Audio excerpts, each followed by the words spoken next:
Proč tedy NIS2? Jenom v krátkosti, než se dostaneme na to důležité a na to praktické.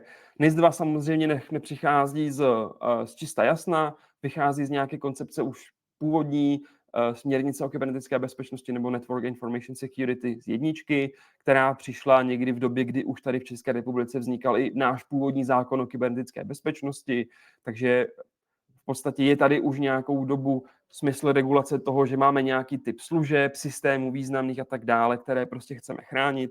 No a právě s NIS2 rozšiřujeme ten okruh a měníme ten koncept primárně, to znamená už podle NIS2 my řešíme to, že cílem ochrany kybernetické bezpečnosti, respektive cílem regulace, má být konkrétní seznam a výpis služeb, které jsou poskytovány. To znamená, že ta NIS2, respektive ty prováděcí předpisy mají zajistit, že vlastně ve chvíli, kdy budu naplňovat ten legislativní rámec za ty povinnosti, tak by měla být zajištěna bezpečnost toho, že služba, která dodávám, ať už jde o to, že vedu vodu, dodávám nějaké základní služby, jsem pošťák, jsem výrobce potravin, jsem dodavatel elektriky a tak dále. Takže ta má služba, kterou já dodávám, tak bude bezpečná a bude zajištěno to základní triáda CIA, to znamená confidentiality, integrity a availability té mé služby. To znamená důvěrnost, integrita a dostupnost.